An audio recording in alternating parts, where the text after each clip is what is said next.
그 찬송이 아니라 타령 같은 분위기도 있고 네. 좋으신 예수님을 진짜 찬양하는 기분 좋은 찬양으로 문을 열었는데요.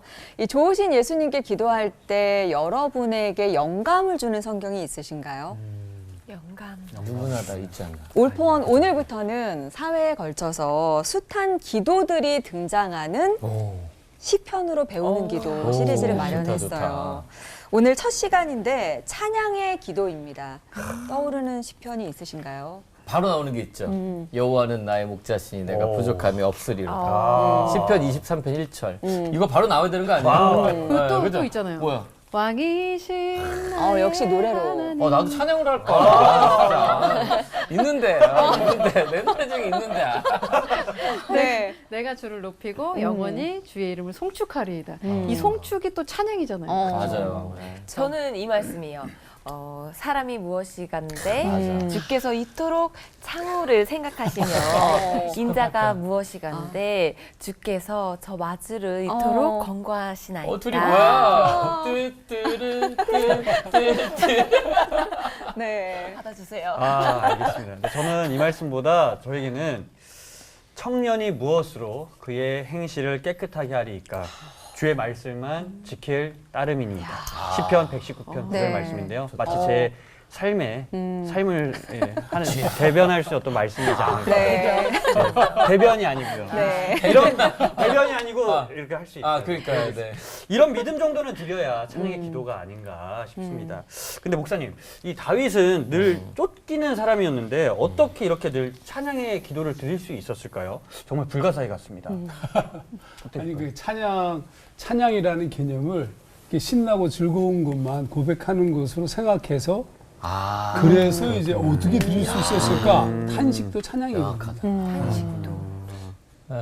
그리고 이제 생각해보면은 다윗은 일생 내내 쫓기는 삶이었거든요. 어렸을 때는 형들에게 미움받았고, 그 다음에 사자와 곰에게 이제 쫓겨다녔고, 나중에 사울 왕에게 쫓겨다니고, 말년에는 압살롬 자기 아들의 반란으로 쫓겨다녔거든요. 그런데 그 쫓겨다니는 순간순간 가만히 생각해보니까 항상 하나님이 구원해 주신 거예요. 이제 그 쫓겨다니다가 하나님의 선하심을 맛보는 것이 자꾸 이제 경험이 누적되다 보니까 이제는 쫓겨다닐 때 하나님이 또 기가 막힌 방식으로 구원하시겠구나 하니까 쫓겨다니면서 구원하실 하나님을 찬양하는 믿음이 생긴 거죠. 그래서 오히려 그 쫓겨다니는 고난은 찬양을 위한 반찬과 밥이 되지 않았을까. 그래서 하나님의 선하심을 맛보는 재료가 되었기 때문에 쫓겨다니면서 찬양하지 않았을까 하는 생각이 듭니다. 다윗은 이렇게 별명이 이스라엘의 노래를 잘하는 사람이라는 별명이 있었는데요. 이렇게 삶의 모든 순간에 찬양을 했던 것 같습니다. 저도 삶의 중요한 순간에 또 모든 순간에 찬양하는 삶이 되면 좋겠습니다. 네. 숱한 고난과 삶의 질곡 속에서도 찬양의 기도는 끊이질 않았습니다. 자, 시편으로 배우는 찬양의 기도, 하정한 목사님 설교부터 시작하겠습니다.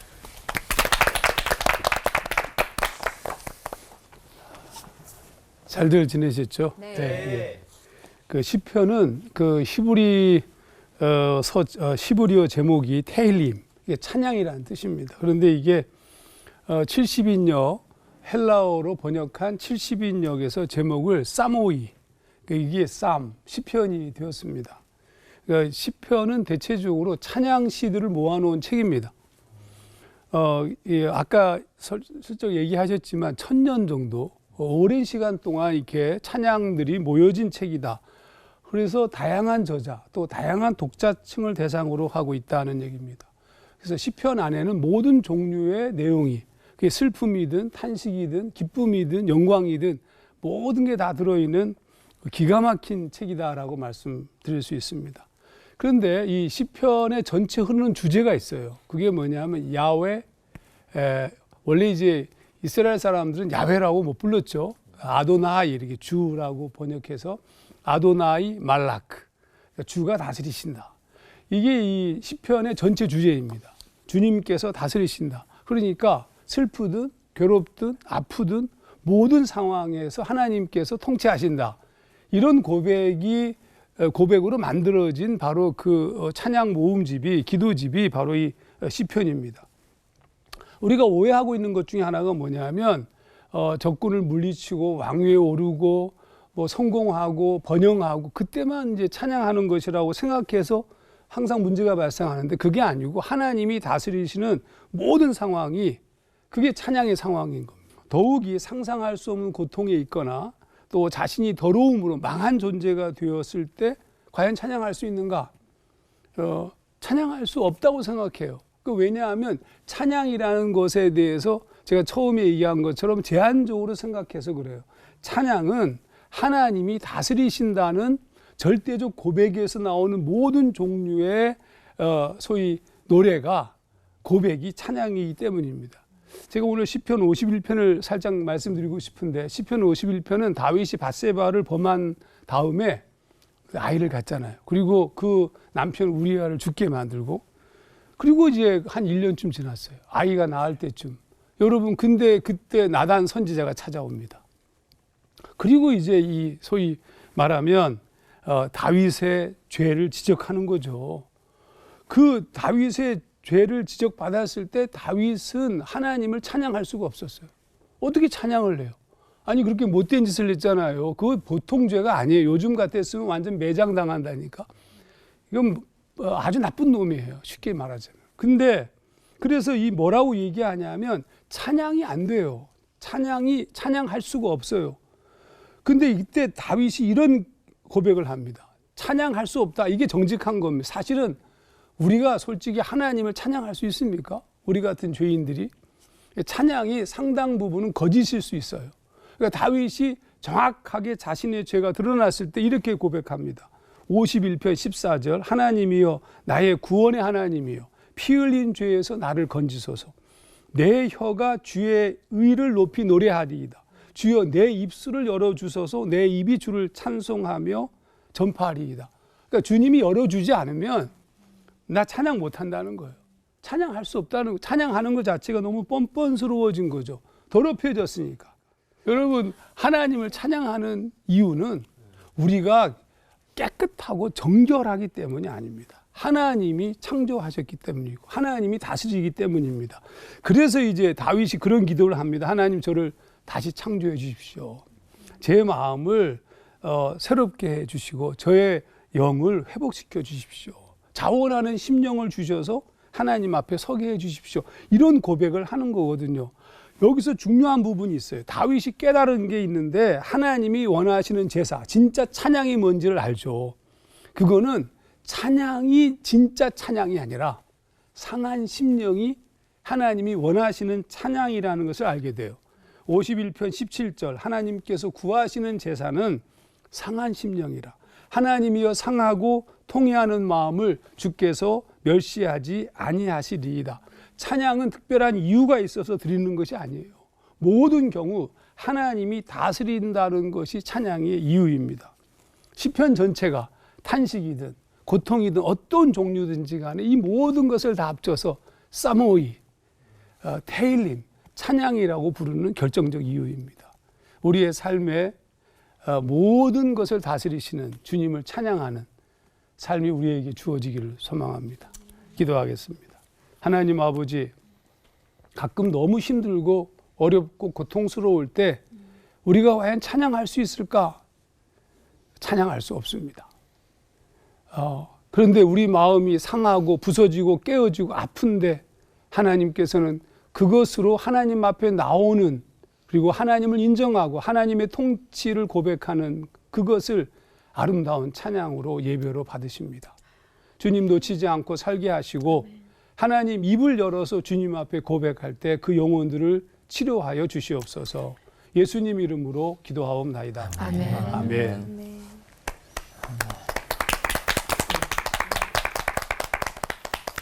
네, 저는 그 절망을 직면하면 하나님의 선하심을 맛보아라라는 제목으로 말씀을 전하겠습니다. 시편 34편 8절부터 10절에 있는 내용입니다. 사실 이 34편은 다윗의 생애 속에서 가장 비참한 순간이거든요. 사울 왕에게 쫓기다가 유대 광야 황무지로 가도 피할 곳이 없고 결국은 그 나라 지경에는 머물 수가 없어서 절대로 사람들이 찾아올 수 없는 지경, 그 블레셋 적진으로 들어갑니다. 지금으로 말하면 우리로 한다면 북한으로 들어간 거예요. 그것도 골리앗의 고향인 가드로 숨어 들어갑니다.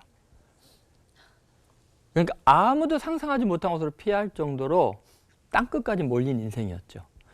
가장 비참한 순간에 결국은 그것도 이제 발각이 돼갖고 미친 척하면서 침을 질질 흘리면서 비참한 법수로 쫓겨날 때 지은 시가 10편 34편인데 처음부터서 여호와를 찬양하라. 내가 항상 여호와를 성축하리로다 라고 이야기하거든요. 그리고 더 놀라운 것은 8절부터 10절까지 너희는 여호와의 선하심을 맛보아 알자다. 가장 비참한데 하나님의 선하심을 너희도 맛보아 알아라라고 이야기하는 거예요. 도대체 뭐 때문에 그런 걸까요? 첫 번째 다윗이 그렇게 이야기할 수 있었던 것은 그에게 피하라라는 겁니다. 하나님께 피하면 하나님의 선하심을 맛보아 알고 찬양하지 않을 수 없게 된다. 그래서 8절에 이렇게 말합니다. 너희는 여호와의 선하심을 맛보아 알지어다. 그에게 피하는 자는 복이 있도다. 지금 다윗은요 하나님께 항상 피했습니다. 그랬더니 정말 하나님의 선하심을 맛보아 아는 복을 누렸습니다. 여러분 성경에 많은 사람들이 사람 의지하다가 낭패당합니다. 돈 밑에 권력 밑에 피하다가 그것 때문에 압사당합니다. 그런데 하나님께 피하는 자는 정말 하나님이 이렇게 좋은 분이구나. 그 선하심을 맛보아 알죠.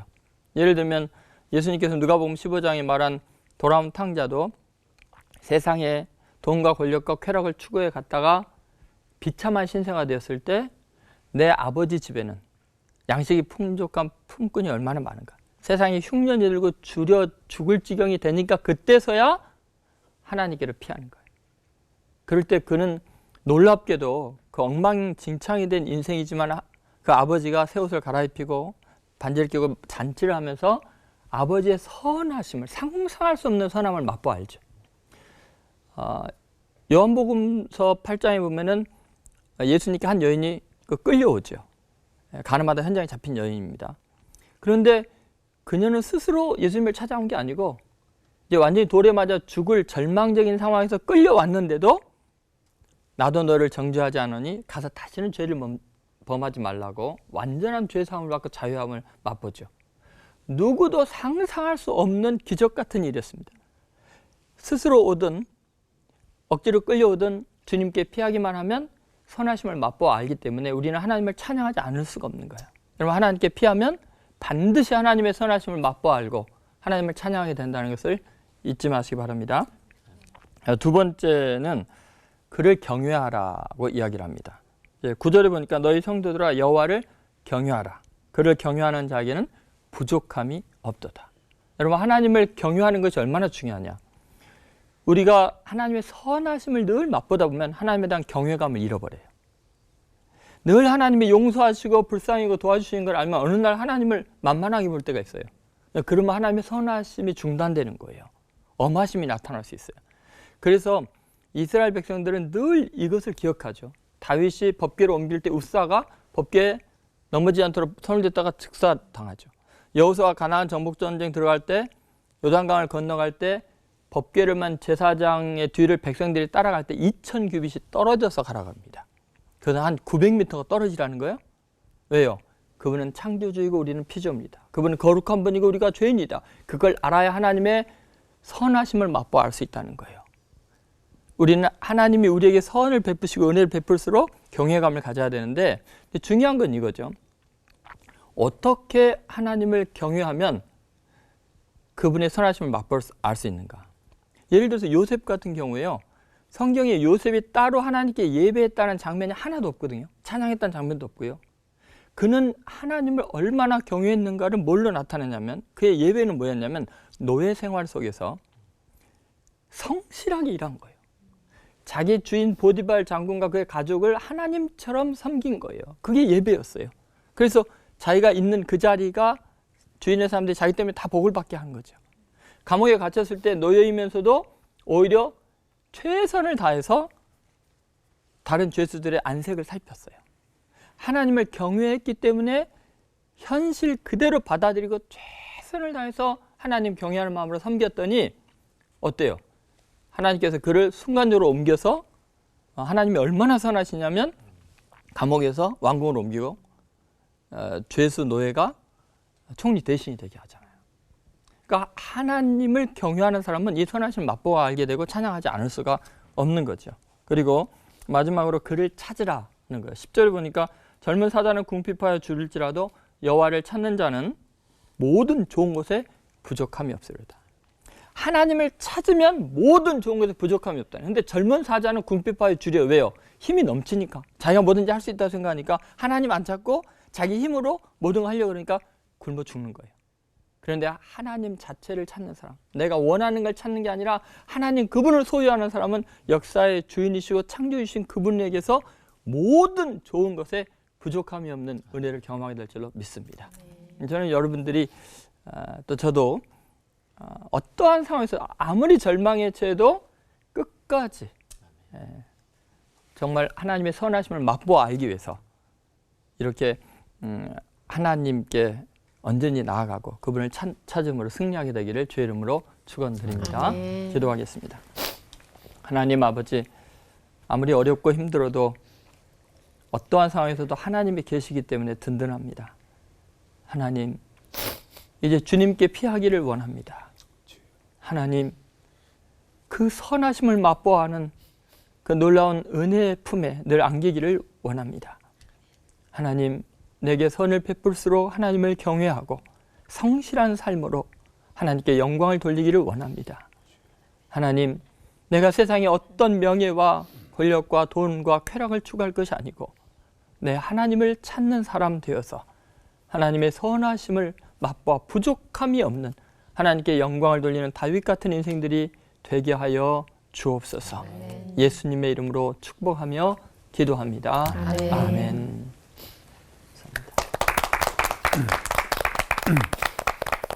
시편 141편 148편 1절에 할렐루야 하늘에서 여호와를 찬양하며 높은 데서 그를 찬양할지어다 이렇게 말씀하십니다. 그래서 성경은 하늘에서 또 148편에 보면 땅에서 하나님을 찬양하라 이렇게 말씀하십니다. 그래서 제가 새벽에 이 말씀을 읽다가 저는 어디에서 하나님을 찬양해야 할까, 어디서 하나님을 찬양했나 이렇게 돌아보게 되었고요. 저는 아무래도 도시 사역자니까 도시에 나가서 하나님을 찬양했던 것에 대해서 생각하게 되었습니다. 코로나 때문에 모임이 잘 안 되고 이래서 저희들 수요일마다 도시에 나가서 기도 모임하고 이랬는데요. 이제 저 혼자 나가가지고 그날 또 마침 또 비가 와가지고 좀 마음도 울적하고 또 혼자 이게 잘 될까 이런 마음으로 나가서 이제 그 도시에 그 비 내리니까 이제 비를 피해가지고 건물의 한 귀퉁이에 서서 혼자 찬양을 했습니다. 보이는 건 지나가는 차들밖에 없었습니다. 거기서 혼자 내 주의 은혜 강가로 막 이렇게 찬양했습니다. 준비된 찬양은 아니었고요. 그냥 막 걸어가면서 도시로 걸어가면서 그 찬양이 떠올라서 그 찬양을 했습니다. 좋았습니다. 특별히 찬양 후렴 부분에 가란 나의 영혼을 생수로 가득 채우소서 피곤한 내 영혼 위에 이렇게 찬양을 좀 한참 불렀습니다. 그래서 제 마음이 좀 많이 좋아졌습니다. 그래서 도시에 나가서 막 사람들에게 찬양한다기보다는 하나님께 찬양을 언제나 불러드리는 것이기 때문에 도심의 한 구석에서 조용히 하나님을 찬양하면 되게 좋은 것 같습니다. 첫 번째는 좀 마음이 좋아집니다. 그 전에 도시라고 하는 거는 뭐 이렇게 바늘 하나 꽂을 데가 없을 것 같은 이해관계로 꽉 차 있고 전혀 이런 찬양과는 상관없는 것 같지만 아무도 주목하지 않지만 혼자 가서 조용히 이렇게 찬양을 부르면은 도시가 약간 달리 보입니다. 아, 이 도시가 조금 피곤하구나 이런 저만의 느낌인지도 모릅니다. 근데 어쩐지 마음이 은혜스럽고 도시를 향해서 마음이 새로워지고 그래서 제가 명동에서도 혼자 찬양하며 기도하다가 어느 더운 여름날 사람들이 너무 피곤하게 보이는 겁니다. 그래서 시원한 캔커피를 나눠줄 수는 없을까? 뭐 그렇게 시작했던 것이 크리스마스에 이제 항상 이렇게 캔커피를 몇천 개씩 나눠주고 그렇게 했던 사역의 출발이 되었습니다. 저희 교회 성도님들에게도 제가 권면합니다. 직장이라든지 이런 데 가면은 너무 이해관계가 꽉 차 있잖아요. 정말 바늘 하나 꽂을 데가 없는 것 같은, 그리고 늘 좀 마음이 쉽지 않고, 그래서 그때마다 제가 권면합니다. 직장에 가셔서 혼자 조용히 아무도 모르는 곳에 가서 찬양을 한번 불러보라고. 그랬더니 저희 교회 찬양 사역 하셨던 집사님은 지금 이제 죽전으로 다시 개측팀과 함께 나가셨는데요. 어떤 특정한 장소인지는 모르겠으나 직장에서도 조용히 혼자 마음이 쉽지 않을 때 찬양을 부르는 곳이 있다고 이렇게 한 거를 제가 들은 적이 있습니다. 또 저희 교회 집사님 한 분은 이번에 나누시는데 자기가 그 직장에서 어떻게 할 수 있을까? 직장은 너무 뭐 정말로 어렵잖아요. 뭐 이렇게 찬양이라든가 이런 거 안 어울리는 곳인 것 같아요. 근데 집사님이 할 수 있는 건 뭐였냐면 병원의 원무과 같은 곳에서 일하시는 분인데 월급 지급 명세서가 나갈 때 그 지급 명세서를 보면서 조용히 기도했답니다. 아무도 모르게. 나중에 그 집사님이 그 병원 안에서 묵상 모임을 만들고 병원이 또 이제 옮겨가고 이럴 때 그 묵상 모임 팀이 또 옮겨갈 때 나중에 자기가 그곳에 가서 또 이렇게 같이 도와주고 이랬던 내용을 들은 적이 있습니다. 예. 그래서 제 생각에 도시에 나가서 찬양하고 이럴 때는 마음이 새로워지고 하나님 아버지의 뜻을 받게 되는 것 같습니다. 코로나 때문에 지쳐 있었는데 제가 막 기도하게 되는 겁니다. 이 코로나가 어떤 상황인지 사실 좀 분별이 안 됐습니다. 많은 믿음의 선배들이 나누어 주긴 했지만 정확하게 이것이 어떤 상황인지 분별이 안 됐는데 도시에 나가서 찬양하고 기도할 때 지금 피곤하고 지쳐있는 우리에게 하나님께서 새 힘을 주시고 고쳐주시겠구나 이런 마음이 들었습니다. 그때부터는 명동에 나가서 저 혼자 기도할 때도 우리를 불쌍하게 해주시고 고쳐달라는 기도를 간절히 하게 됐고 저희 교회에서도 함께 기도했던 기억이 있습니다. 예. 우리가 하나님 아버지 앞에서 성경의 말씀대로 하늘에서 땅에서 하나님을 찬양하라 이렇게 말씀하신 대로 우리의 삶의 현장에서도 하나님을 찬양하는 그런 은혜가 있었으면 좋겠습니다. 기도하시겠습니다. 좋으신 예수님, 평생에 하나님만을 찬양하며 살아가기 원합니다. 은혜 베풀어 주셔서 감사합니다. 예수님의 이름으로 기도합니다. 아멘. 아멘.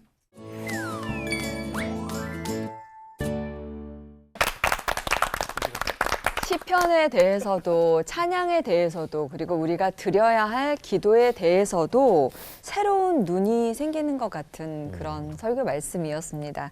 자, 먼저 오늘 시편의 배경부터 알고 갈 필요가 있을 것 같은데요. 좀 개론적인 질문을 드려볼까요? 저 개론적으로 좀 궁금한 게 있습니다. 결론적으로. 성경이라는 게 사실은 하나님과 하나님이 하신 일, 또 하나님이 하신 말씀을 기록한 거잖아요. 근데 사실 시편은 1000년에 걸쳐서 다윗과 같은 사람들이 시라는 형식으로 쓴 인간의 기록인데 왜 성경 66권에 이 시편을 두셨을까? 그게 좀 궁금해요. 인간의 감정도 들어갔을 거고 왜 그럴까요?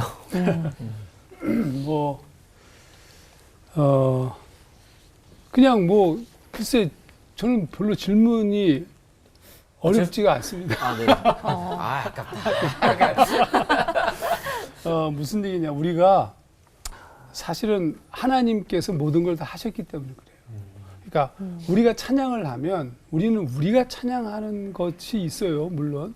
그러나 진짜 찬양은 하나님이 찬양하게 하셔야 우리가 찬양할 수 있는 겁니다. 아까 시편 51편을 제가 말씀한 것처럼 주여 내 입술을 열어주소서 내 입이 주를 찬송하여 전파하리이다. 그러니까 사실 찬양 사역자들만이 아니라 모두가 아까 우리 김 목사님이 도시에서 찬양했다고 하는 게 그거 찬양하고 싶겠어요? 하나님이 찬양하게 하신 거죠. 그러니까 찬양은 하나님께서 하게 하실 때 진짜 찬양이 흘러나올 수밖에 없습니다. 자, 그런데 그러면 성경에 시편과 같은 책이 어떻게 평가되어야 되느냐? 사실은 모든 성경은 인간이 썼어요. 인간이 썼죠. 그건 다른 사람이 썼습니까? 하나님의 감동을 받아서 인간이 썼죠. 디모데후서 3장 16절에 그런 말씀을 하시잖아요. 더 놀라운 것은 온전하고 순전한 마음으로 하나님을 드러내는 찬양과 감사 역시 성령의 감동에 이루어진 겁니다. 그거는 하나님이 보실 때는 정말로 소중하고 아름다운 겁니다. 제가 깜짝 놀란 것 중에 하나가 저희 교회가 요즘에 다니엘서를 큐티하는데 다니엘서 4장에 보면 느부갓네살이 조서를 내립니다. 그가 이제 꾼 꿈에 대해서 다니엘이 해석하고 그것에 대해서 이제 하나님을 찬양하는 장면이 나오는데 4장 전체, 4장이 37절까지 있는데 이렇게 표현합니다. 4절, 18절, 28절, 31절, 33절, 34절, 37절에 나 느부갓네살 이렇게 얘기해요. 무슨 얘기냐면 4장 전체가 느부갓네살의 간증이라는 뜻입니다. 여러분 느부갓네살은 이방신을 섬기는 이방 나라의 왕인데 그 사람이 고백했던 하나님에 대한 찬양의 고백을 성경의 다니엘서의 한 부분으로 들어왔다는 겁니다. 그렇다면 다윗과 시인들의 순전하고 정직한 찬양과 고백을 시편에 있는 건 뭐 당연한 거 아니겠습니까?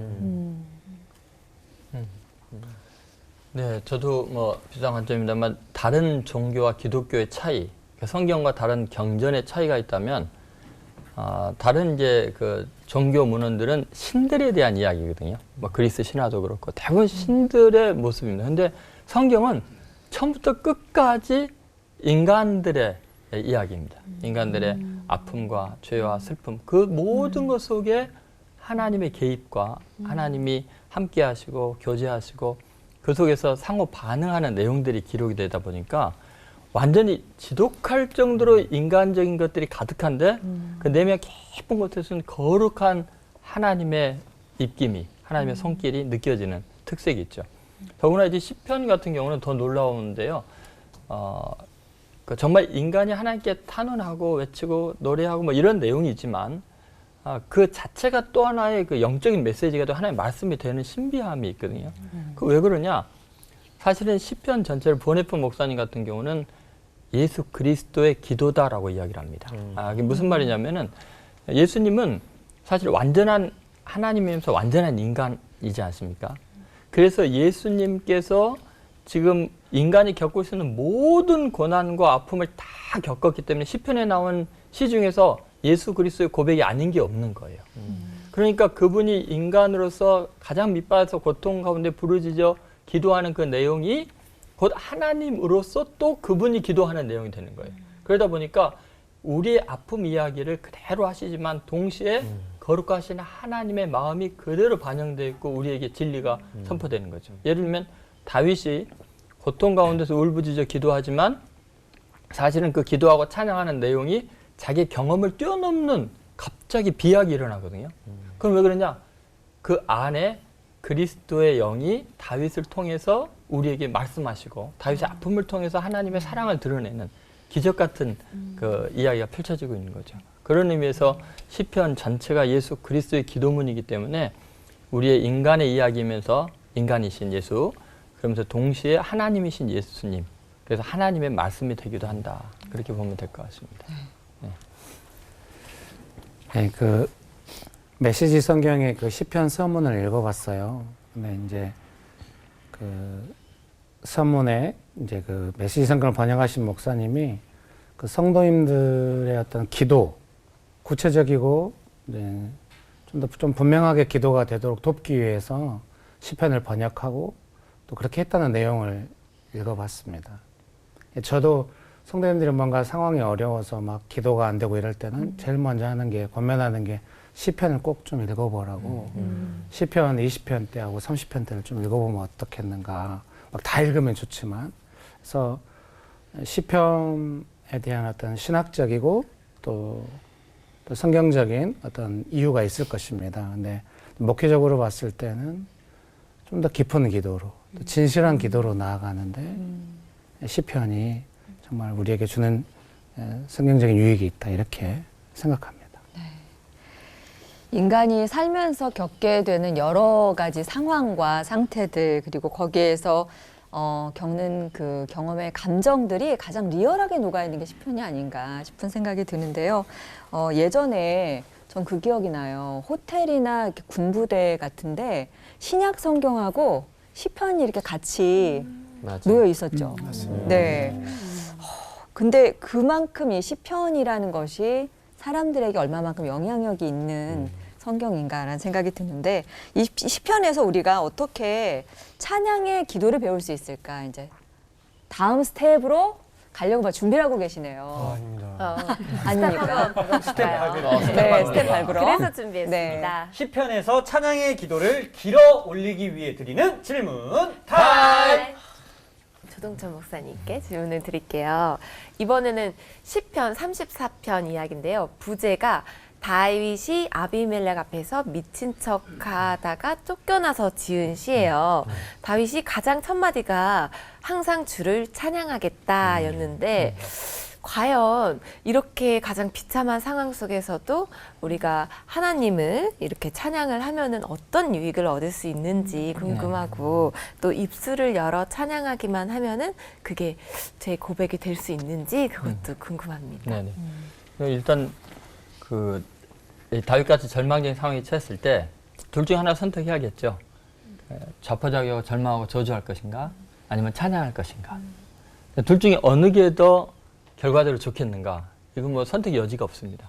우리 육신의 본성은 절망을 하고 좌절하고 포기하고 욕하고 막 그러기를 원하겠지만 우리 안에 있는 성령님은 우리가 하여금 찬양함으로 이기기를 원하겠죠. 그게 실제로도 효과가 있을 겁니다. 그런데 지금 다윗이 이제 경험을 통해서 깨달은 그 놀라운 것 중에 하나가 뭐냐면 그 아무리 힘들고 어려워도 입술을 열어 하나님을 찬양하면 그 입술의 열매를 얻게 된다는 걸 안 거예요.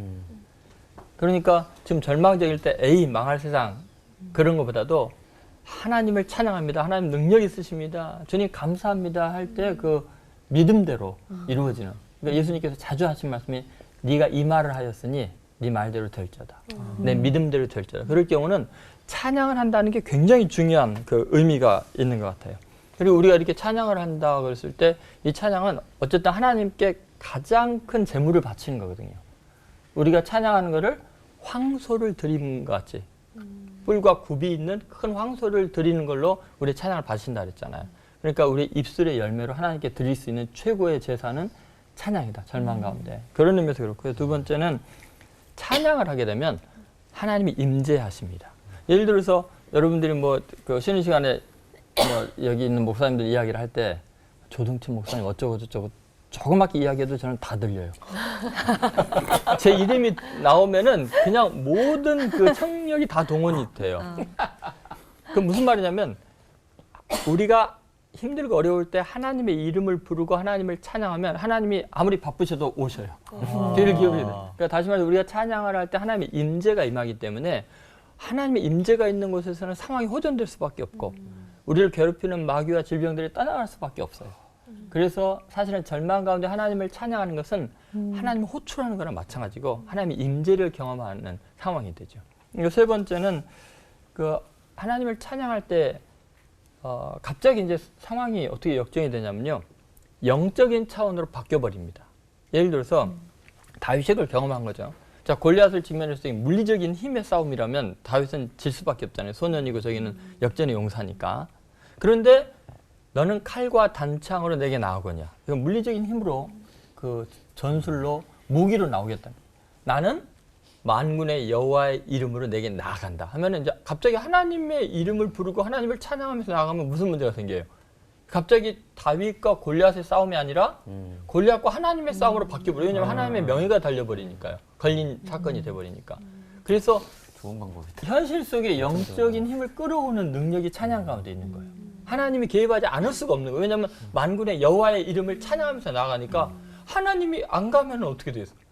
하나님이 지는 게 되니까. 다윗 똑똑하네. 네, 그래서 다윗은 그렇게 하나님의 능력을 맛보고 그 선하심을 맛보면서 하나님을 찬양할 수밖에 없었던 거죠. 가장 절망적이지. 그래서 이 세 가지 차원에서 생각한다면 지금 우리는 입술의 열매를 거둘 수밖에 없는 거고 그 다음에 찬양하는 가운데 하나님의 임재가 있고 그 다음에 하나님의 능력이 내 삶의 물리적인 세계 속에 영적인 파워가 생기기 때문에 찬양하는 것은 대단히 유익한 거죠. 그냥 한번 김마주 장님도 이렇게 주님을 찬양함으로써 한번 이 다윗이 경험한 놀라운 영적인 세계를 경험하게 되기 바랍니다. 아멘. 네. 그럼 저도 지금 이제 하나님의 이름으로 질문을 한번. 약할 때 강함 대신 김길 목사님께 한번 하나님의 이름으로 질문을 드려보도록 하겠습니다. 찬양을 통해서 마음과 삶이 새로워지셨다는 목사님의 경험을 아까 좀 더 듣고 싶고요. 그리고 시간과 장소를 마련해놓고 찬양하는 기쁨도 어떤 기쁨이 있는지 여기 모두에게 좀 저희에게 좀 알려주시면 감사하겠습니다. 네, 저희 교회가 최근에 장소를 옮겼어요. 이제 처음에 명동에 기회에서 개척해서 이제 몇 년 있다가 계속 장소를 옮겨 다녔거든요. 빌려 쓰면서. 근데 최근에 이제 장소를 옮겨서 처음으로 어떻게 보면 이제 장소가 확보됐다고 할 수 있어요. 근데 이제 기도하면서 갔는데 이제 저는 그 장소에서 계속 기도도 하고 하잖아요. 할 때 이제 좀 상가가 되게 평상시에 절대로 저희가 들어갈 수 없는 가격이었는데요. 몇 년 동안 막 비어 있는 거예요. 그래서 이제 저희에게 싸게 빌려줬어요. 그래서 이제 들어갔는데 막 찬양하고 기도하고 하다 보니까 이제 되게 선한 마음이 막 드는 거예요. 막 뭔가 잘하고 싶고 잘해주고 싶고 막 그리고 전혀 어떤 피해도 끼치고 싶지 않은 항상 의도가 좀 순수하게 도움이 됐으면 좋겠고 우리가 감당할 수 있는 수준이라면 뭐 손해도 감수하겠다 막 이런 마음이 막 올라오는 거예요. 물론 그런 것이 또 성도님들과 함께 또 이해되기는 좀 시간이 필요한 것 같긴 합니다. 뭐 어쨌든 그래서 이제 그런 마음이 올라와서 막 거기 카페들이 있었거든요. 그래서 이제 막 크리스마스 다가오니까 문구점하고 카페 있는데 막 상가가 많이 비어 있어요. 그래서 제가 가서 막 말한 거예요. 크리스마스 때 우리가 이렇게 이 카페에 커피를 사서 나눠주고 싶다. 아, 너무 좋은 생각. 막 그래서 막 또 여기 문구점에서 우리가 그 문구용품 사서 아이들에게 그냥 나눠주고 싶다. 크리스마스 카드랑 너무 기쁜 마음에 가서 막 설레발을 친 거예요. 근데 성도님들은 왜 그렇게 해야 돼? 그래서 좀 당황했어요. 성도들 이해는 하시는데 같이 기도하고 같이 찬양한 게 아니라 제가 마음 받아가지고 너무 기뻐가지고 그래가지고 이제 그거 설득하는 시간이 좀 많이 걸렸어요. 네. 어쨌든 하긴 했어요. 그래서 막 우리 마음 이게 뭐 액수 크지 않죠. 그래서 뭔가 이렇게 삶을 결정할 정도로 찬양하고 기도할 때 하나님의 은혜를 받고 마음이 새로워지긴 하지만 그것보다 더 강한 어떤 사역도 가능하게 하고 또 삶을 헌신하게 하는 그런 은혜가 있는 것 같아요. 찬양에. 다른데 굉장히 부끄러워하시는데 오늘 찬양을 하셔서 그런지 굉장히 자신감 있게 말씀하시는 모습이 네 너무 좋습니다. 네 가장 최근에 찬양했던 시간이 언제 어디에서였는지 저는 그 기억을 떠올리게 됐는데 침대에서도 또 골방에서도 틈이 나는 대로 저는 주차장 가면서 찬양을 밤에 퇴근하면서 많이 하는데 무서워서. 네, 무섭지는 않은 것 같아요. 근데 찬양하는 정말 우리를 기쁘게 바라보실 하나님을 만나게 되는 시간인 것 같습니다. 우리도 이렇게 마음을 모은다면은 시편 기자처럼 그 찬양 뭐 쓰지 말란 법 없잖아요. 그죠? 맞아요. 네. 네. 그래서 시범으로 네. 우리 목사님들께서 좀 시편 좀 만들어 주시면 좋을 것 같아요. 시편 151편. 편. 목사님들만의 1편, 2편, 3편. 네, 그래서 뭐 목사님들이 직접 써주셔도 좋고 또 찬양의 시들 가운데 골라주셔도 좋고 그 목적과 의미를 좀 설명해 주시면서 이렇게 좀 낭독해 주시면 너무 좋을 것 같습니다. 자, 네. 근데 여기서 핸디캡을 좀 드려야 될 분이 있어요. 왜냐면 세 분 네, 중에 맞아요, 한 분은 시인이시잖아요. 콕 찔러도 시가 나오실 텐데. 그래서 하정원 목사님은 또 뭐라면서? 시인이시잖아요. 어떤 핸디캡을 드릴까요? 그래서 하정원 목사님 그냥 시만 읽지 마시고 네. 또 제가 이렇게 얘기하면 좀 그렇지만 또 저분이 음반도 내셨어요. 네, 음반도 내셨던 그래서 참 핸디캡 드리기가 어렵네요. 진짜. 그러니까 그죠. 시에 어. 목사님은 그 곡조까지 붙여서 노래처럼 딱 부르시면 어떨까. 눈이 흔들리시는데요? 저 하 목사님 원래 당황하는 거 본 적이 없거든요. 그래서 오늘 약간 당황하신 것 같은데 그래서 하정원 목사님 제일 늦게 해주셔도 되고요. 네. 네. 네. 그러면 제가 네, 질문 네. 해볼까요? 예. 저는 이제 그 군산에 그 초봄이든지 늦 겨울이든지 그랬던 것 같아요. 수련장에 청년부 수련회 설교하러 갔어요. 근데 낮에는 시간 여유가 있어가지고 산책 나갔어요. 이제 걷는 거 되게 좋아하거든요. 그래서 이제 막 많이 걸어갔는데 이제 남쪽 지방이니까 좀 따뜻하더라고요. 그래서 이제 오래된 나무에 앉아 있었는데 호숫가였거든요. 그래서 이제 그거 보면서 이제 간단하게 뭘 썼어요. 나중에 와서 저희 교회 집사님 지금은 다 죽전으로 개척하러 나가는데요. 줬어요. 곡을 한번 붙여볼 수 있겠냐. 가지고 만들었는데 후렴 부분만 잠깐 불러볼게요. 처음부터 이렇게 세게 하시면 진짜. 진짜. 아, 저 목소리 제가 준비해 왔어요. 아, 준비해 왔어요. 네, 준비해 왔어요. 근데 첫 음이 영혼을 깨우는 차가운 바람, 마음을 만지는 따뜻한 햇살, 주의 위로 마음을 쉬게 하네. 주님 주신 이 시간에 나의 영혼 주님 앞에 서시네. 주님 주신 이 시간에. 죄송합니다. 지금 조동천 목사님 정말 저는 뭐 갑자기 어떻게 어떡해요? 양쪽이 다 예. 저는 요새 그 뭐 트롯 막 난리 열풍이잖아요. 네. 근데 그 유행가나 이런 걸 보면은 주님 생각이 자꾸 나와요. 들으면은 좀 혹시 뭐 목사님은 뭘 봐도 뭘 그러잖아요. 보셔도 공감돼, 그러니까 뭐 공감돼. 네가 왜 거기서 나와? 그러면은 주님께서 내가 어디서 나와야 될지를 주님이 뭐 찐찐찐이야 뭐 그것도 정말 진짜 목사가 돼야 되지 않냐 뭐 전부 다 저를 향한 뭐 메시지를 주는데 야 이거지.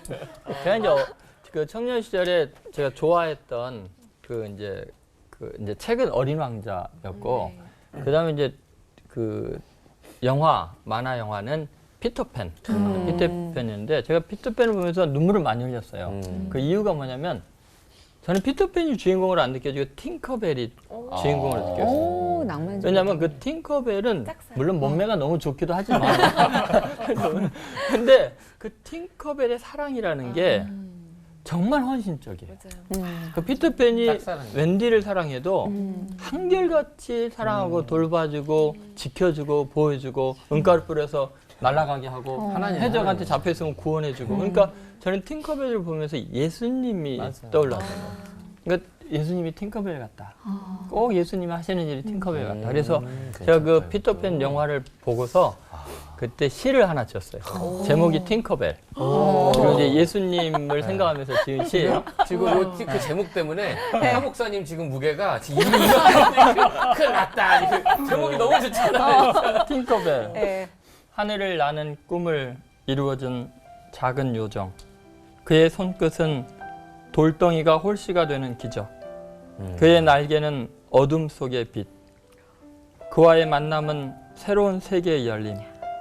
그가 동행하면 포악한 해적도 장난감이 되고 그의 미소는 겁쟁이를 웃음 가득한 용사로 만드네. 아이고 멋있다 이거. 온 세상을 잊어버릴 만큼 흥미로운 미지의 세계.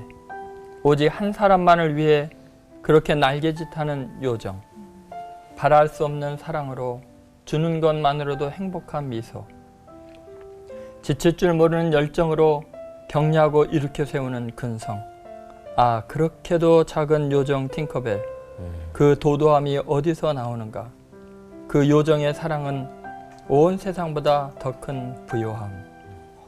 이제 이렇게 이제 1편을 지었고, 이제 이거 예수님 이제 생각하다 보니까 그러면 이 땅의 현실과 하나님 나라에 대한 생각을 하게 됐어요. 그러니까 피터팬이 자기 현실 세계를 떠나서 이제 참을 나라서 네버랜드로 가잖아요.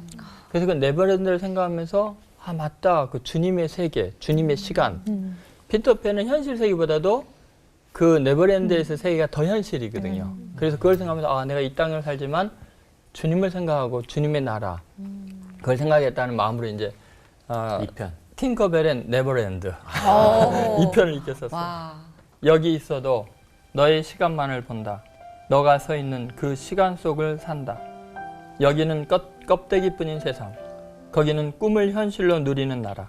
너가 있는 그 공간, 그 속을 거닌다. 너가 있으므로 내가 존재하니 너는 내 인생의 그 그림자, 그 친밀함으로 만난다. 너가 있기에 난 날개가 없어도 난다. 넌 내게 중력보다 더 큰 의미, 그 신비. 아, 내 소중한 사람아. 결코 너 없는 세상을 꿈꾸고 싶지 않노라. 난 영원한 그 사랑의 나라, 그 기쁨에 빠져드는구나. 아니 피터팬하고 팅커벨 다시 한번 보고 싶어요. 아니, 저는 막 그렇게, 두 분 예. 이렇게 해주시니까 막 계속 막 악상이 막 떠오르는 게 너무 신기하네요. 이따가 신기하다. 쉬는 시간에 곡 하나 노래 붙여줘요. 들어보기로. 곡 하나 나오실 것 같아요. 진짜 곡 하나 나올 것 그러니까요. 같아. 팅커벨로. 야. 예. 기분이 이렇게 반반으로. 하 목사님이 마무리 갑자기 해주셔야 되는데. 엄청 걱정이 돼요. 핸디캡을 한목사님 갑자기 이러시는 거 아니야? 자 갑시다. 원래 목사님들이 이렇게 감성이 풍부해요. 야. 그렇지 않으면 목사가 되기가 힘들어요. 대충 문제 있는 목사들은 감성이 없어. 다행이다. 문제 없으신 목사님. 저는 개인적으로 시편을 묵상할 때마다 그 시편 1편부터 묵상한 후 그 1편에 맞는 시, 2편에 맞는 시, 각 시편마다 시를 계속 써왔어요. 그러니까 뭐 역시. 이렇게 깊진 않아도. 근데 제가 오늘 아까 시편을 읽으면서 51편을 했지 않습니까? 그래서 나단 선지자의 경고를 들었을 때 하나님의 마음을 느끼고 통곡하는 다윗이 보였어요. 그동안 몰랐잖아요. 자기가 이렇게. 그래서 그 하나님의 마음을 느끼고 통곡하며 다윗이 보여서 쓴 시인데 제목이 희망가입니다. 제목이 뭐 이풍진 세상을 만났으니가 아니고 우선 시를 먼저 읽을게요. 네. 희망가인데 그 시편 51편 다윗의 마음 회개할 수도 없고 예배할 수도 없는 껍데기만 남은 것이 아니라 아무리 몸부림쳐도 기도는 불가능하고 찬양은 가증스러운 비참한 존재가 아니라 지금 눈물로 통곡하며 회개할 수 있다는 것, 허덕이며 흔들리지만 싸울 수 있다는 것, 얼마나 행복한가, 얼마나 희망이 있는가. 두 번째 시는 이제 회복을 위해서 하나님에게 정결한 마음을 달라고 51편에 두 번째 파트는 그 부분이거든요. 그래서 하나님께 온전히 위탁하는 내용입니다. 그래서 두 번째는 희망가 2입니다. 희망가 2. 정결한 마음을 주소서. 한순간도 당신이 없는 삶은 한탄과 고통의 연속. 성령을 내게서 거두지 마시고 내 안에 정결한 마음을 주소서. 늘 죄악, 늘 근심, 죽음에 잠겨있는 생활, 우슬초로 나를 씻기시고 내 안에 정직한 영을 소생시키소서. 내 안에 당신을 향한 그리움만 일어나게 새로운 영을 주시고 나를 당신으로 회복시켜 주소서. 이 부분만 멜로디 살짝 붙여볼까요? 회개할 수도 없고 예배할 수도 없는 껍데기만 남은 것이 아니라. 그만할까요? 더 듣고 싶어요. 진짜 그냥 낭송하실 때하고 또 이렇게 곡조를 붙여주시니까 더 뭔가 깊은 그 뜻이 담겨지는 것 같습니다. 목사님들이 당황하실 줄 알았는데 진짜 대단하다. 너무나 수준들이 멋지게. 정말 높으시네요. 그러니까요. 찬양의 기도를 듣고 있으니까 가슴이 뭉클한 이 감동의 시간이었습니다. 시청자 여러분께서도요. 지금 마음에 감동이 오시는 대로 150편의 시편 플러스 나만의 시편 한번 만들어 보시는 것도 좋을 것 같습니다. 자, 오늘 받은 은혜를 한마디씩 정리하면서 마칠 텐데요. 찬양의 기도는 한마디로 네모다. 네모 안에 무엇을 넣으실지 한 목사님부터. 찬양의 기도는 한마디로 하나님의 은혜에 대한 자연스러운 반응이다. 반응이다. 네. 찬양의 기도는 한마디로 하나님의 선하심을 맛보는 최고급 요리이다. 찬양의 기도는 한마디로 도시를 품는 시간이다. 진짜 오늘 다들 시인 같으세요. 어디부터 할까요? 마주 씨부터? 네. 저부터요? 네. 난 계속 목사님들 나 이거 생각 전혀 안 했었어. 계속 목사님 시 빠져 듣고 있었어, 사 듣고 빠져 지금. 있다가 전혀 생각 안 했었어요. 네. 찬양의 기도는 한마디로 매 순간 계속돼야 한다.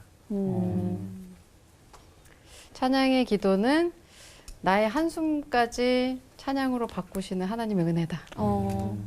요즘 한숨이 좀 있거든요. 네, 많아요. 찬양의 기도는 한마디로 남녀노소 희노애락 동서남북이다. 어리나 뭐 그다음에 슬플 때나 기쁠 때나 그리고 어디서나 할 수 있는 거지 않을까 네. 싶습니다. 네. 아버지. 찬양의 기도는 아까 전에 김길 목사님이 얘기해 주신 과열되지 않는 전구다. 계속 해도 빛나게 하는 거기 때문에 열심히 찬양하겠습니다. 찐이야. 네, 예. 자, 오늘 끝인사는 그 어떤 상황에서도 찬양의 기도를 멈추지 않겠다는 마음으로 외치면서 마치도록 하죠. 네. 찬양하는 이에게 주시는 기쁨으로 하나 되는 시간 올보